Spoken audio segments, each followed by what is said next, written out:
This might be quite interesting. I'm on a walk to go pick up my kids. So I decided I'd do a live stream while out here in the neighborhood, just walking around. So hopefully you can hear this and hopefully get this a good signal while I'm doing this walk. Today I got a question. It's a Stump the Creator. This one's an interesting one because it doesn't seem that big, but it really is. And I'm going to explain this in just a second. Before I get to that, I want to also explain to you something that happened this last week. We did a survey of a lot of fans of the game. And we asked them about the YouTube channel and what we should do to make it more interesting. So what we did, what they suggested, is that there's a lot more movement. Stop sitting. Okay, I'll stop sitting. I'll take you for my walks. And if I'm flying an airplane, I bet the other passengers would love that. I'm gonna see what I can do to make this more interesting and more movement around me. So let's try this out. So this Minisode Monday, we're going to do a discussion on the interrupt cards. Okay, so we have some good fans of the game who like to question or discuss some of the things that I promote on this YouTube channel, and sometimes bring up interesting concepts when it comes to basic rules. So let's go with one of the more basic rules, and that's the interrupt card. Now the interrupt card, the question for today is done by Cameron A. Cameron said, do interrupt cards count towards your 3 cards a turn?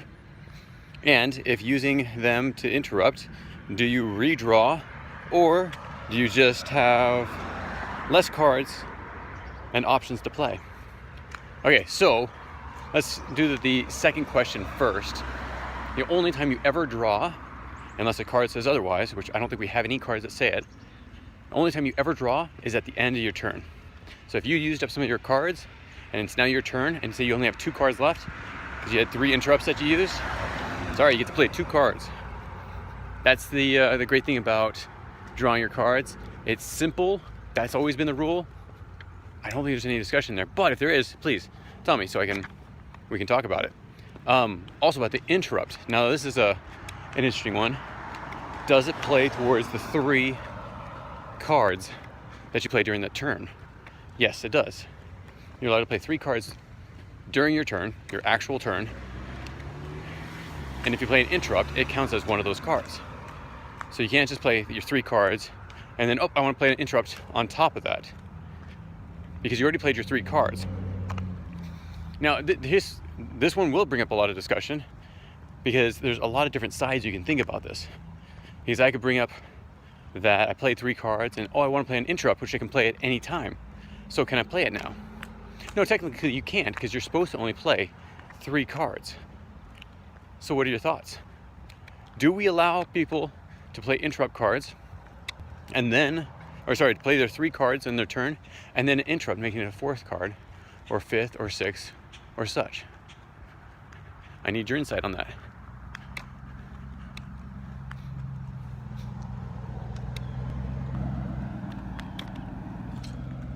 One second.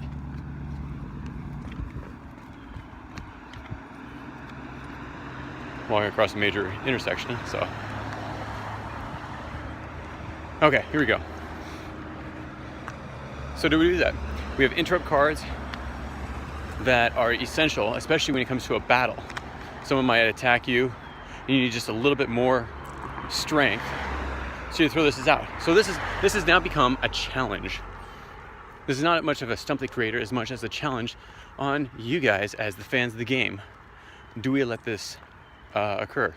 Do we let people use interrupt cards to make an additional 4th card or a 5th card played during that turn? What are your thoughts?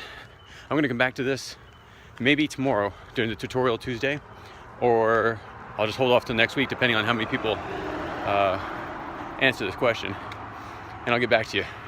So stew on that, think it over, put it in the comments below, email me if you have any questions that you want to bring outside of the comments, and then you can comment later on. Either way, thanks so much. Talk to you soon. Bye.